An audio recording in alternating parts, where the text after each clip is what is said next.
Wala kang kwenta. Duwag. Hindi maasahan. Binigo mo ako. Ako walang kwenta. Itay tinupad kong pangarap niya noon. Kahit na nga hindi ko yung gusto. Pero ngayong may anak na ako at muntik pa ako mamatay, sana naman unawain niyo ko. Hayaan niyo namang gawin kung talagang gusto ko.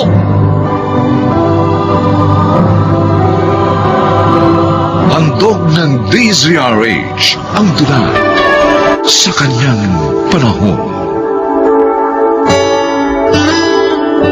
May mga mabubuting anak. Sinusunod ang ibig ng magulang kahit nangalabag sa kanilang kagustuhan. Mga kaibigan, pakinggan po natin ang naging karanasan ni Ruben sa ating dulang sa kanyang panahon.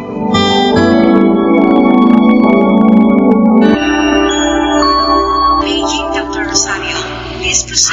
Ruben, salamat sa Diyos. Ligtas ka na, pare. Please proceed to the emergency. Muntik na akong mamatay, Anton. Ano nangyari sa tatlong kasama kong napalaban? Patay na sila. Ikaw lang ang nakaligtas sa inyong apat. Oh, Diyos ko. Sabi ni Commander, ilang araw ka magpapahinga dito sa ospital. Gusto mo ba tawagan ko asawa mo? O kaya yung mga magulang mo? Huwag na. Ayokong mamroblema pa sila. Lalo na si Margie. Malapit na siyang mga anak. No, sige. Magpagaling ka na lang dito.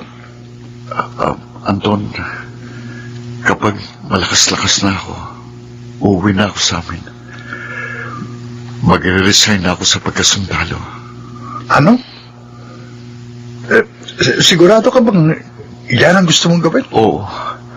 Ang totoo, hindi ko pangarap ito eh. Sinunod ko lang si Itay. Ngayong natupad ko ng gusto niya, tutuparin ko naman ang aking pangarap.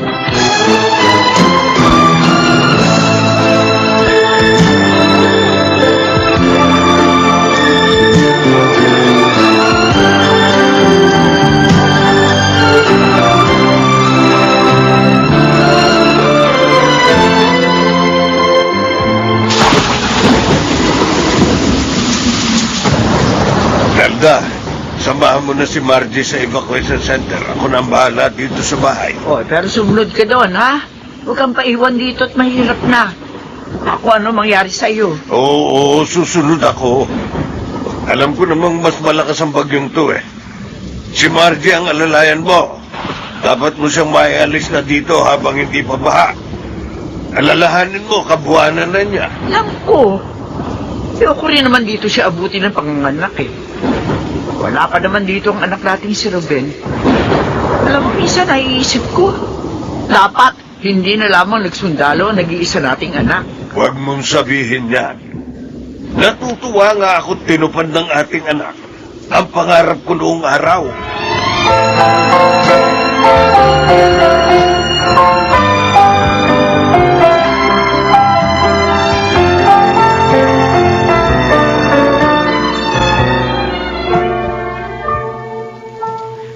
Ngayong naiayos na natin ang madala nating gamit. Maganda na tayo ng hapunan, anak. Para pagdating ng tatay Hector mo, makakain siya. Nanay Nelda, Bakit, anak? sumasakit po yung tiyan ko. Ha? Kailan pa yan? Kanina pong pupunta tayo dito sa evacuation center. Aray, parang lalong sumasakit. Oh, Diyos ko. Eh, baka manganganak ka na, Margie. Paano kaya ito? Bagyo pa naman. Narito tayo sa evacuation center. Yan na naman. Ang sakit. Aray ko, parang inawasak ang balakang ko. Teka. Sandali. Hihingi ako ng tulong sa mga kasama natin dito.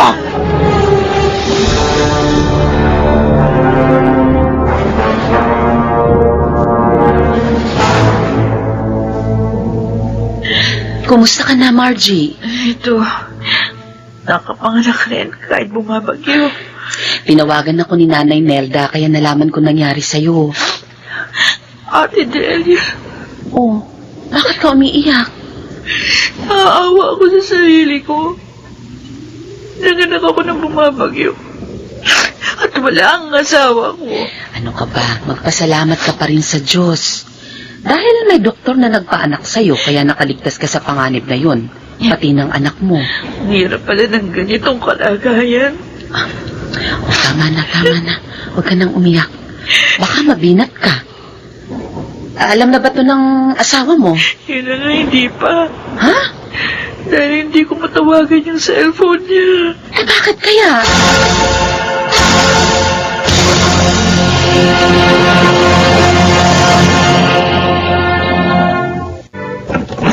Margie, Ruben, nanganak ka na? ano bang nangyari sa'yo? Ha? Bakit hindi namin matawagan yung cellphone mo? Napalaman kami ng tatlong kasama habang pauwi na kami sa kampo. Ha? Patay silang tatlo. Ako lang nakaligtas. O Diyos ko. Nasira ang cellphone ko At na-ospital ako. Kaya ngayon lang ako nakauwi. Ni wala man lang mensahe na nakarating sa amin. Sinadya ko yun. Ayoko na kasi kayong bigyan ng problema. Lalo ka na. Margie, lalaki ba o babaeng anak natin? Gusto ko siyang makita. Lalaki. Lalaki. At tulad ng usapan natin, pinangalanan ko siyang Ruben Jr.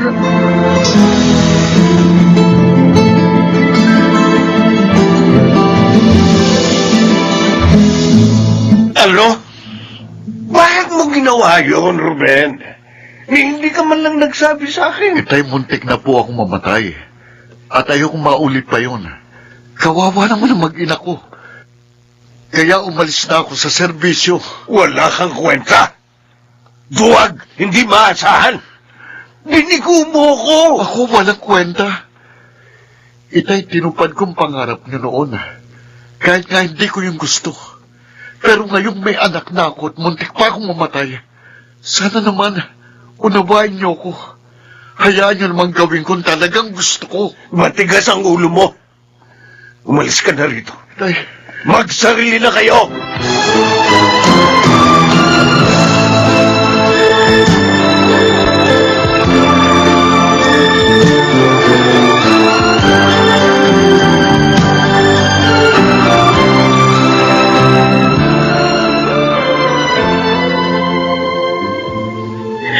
Bakit mo naman pinaalisin na Ruben, Hector?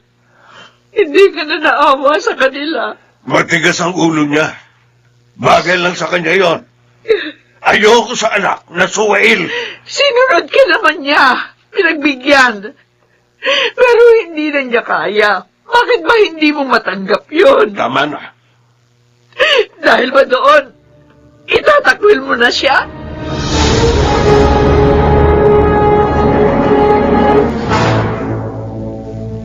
Ayos ba sa inyong kwartong to? Oo, Ate Delia. Malaki naman.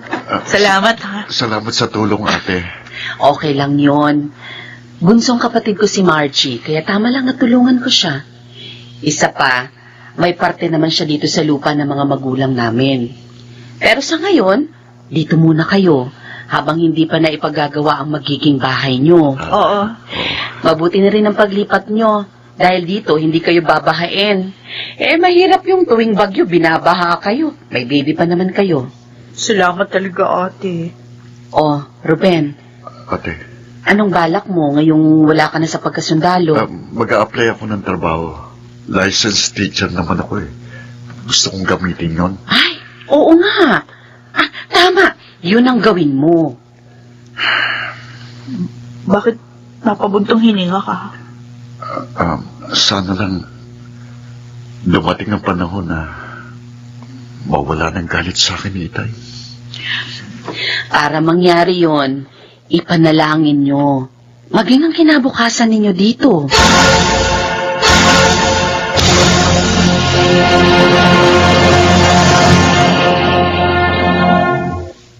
Saan ka ba galing, Nelda?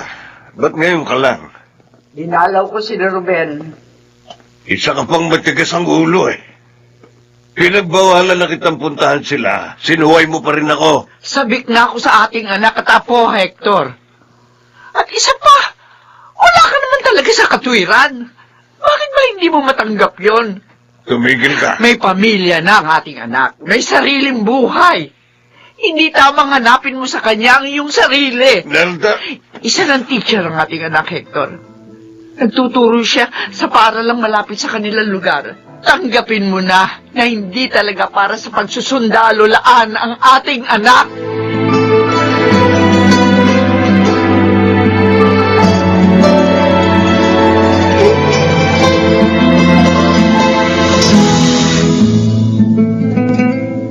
Ruben, handa ng regalo natin kina Inay at Itay. Sana magustuhan nilang dala natin. May dala rin akong pagkain mahal para mapagsaluhan natin ngayong wedding anniversary nila. Si Junior naman, binihisan ko na. Matagal na panahon siyang hindi nakita ni Itay. Dahil lang laging nakikita si Nanay Nelda.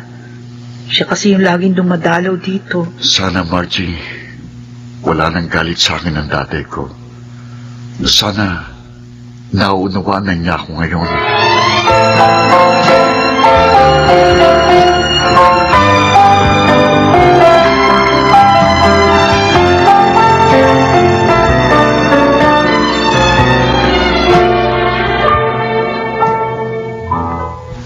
Tay, Ruben, happy wedding anniversary po sa inyo ni Inay. May dala po kaming mapagsasaluhan natin. salamat naman at naalala mo ang araw na ito. Lagi ko po kayong naaalala. Kaya lang naiisip ko, baka galit pa rin kayo sa akin. Kaya po 1 taon akong hindi nagpunta rito. Nalungkot ako ng sobra dahil sa pag-alis mo sa serbisyo. Naisip ko, naroon ka na nga, iniwan mo pa. Gustong-gusto ko kasi maging sundalo noon. Pero hindi natupad. Dahil ayaw ng mga magulang ko. Pero naisip ko rin, siguro nga, hindi ka itinakda doon. Mabuti nga, binigyan ka pa ng pangalawang buhay ng Diyos para makapiling mo ang iyong pamilya. Kung ganon, hindi na po kayo galit sa akin. Oo, anak. Hindi na. Hindi na masama ang loob ko. Tanggap ko na ang katotohanang magkaiba tayong dalawa. Patawarin mo rin sana ako, anak. Naunawaan ko po kayo. At Diyos ko, salamat po. Dininig mo rin po ako. Ngayon, mas magiging masaya na po ako.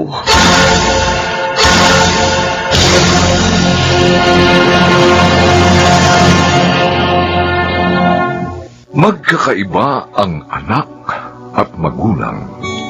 Ito ay dapat tanggapin ng bawat isa upang di maging hadlang sa kanilang maligayang samahan sa kanyang panahon.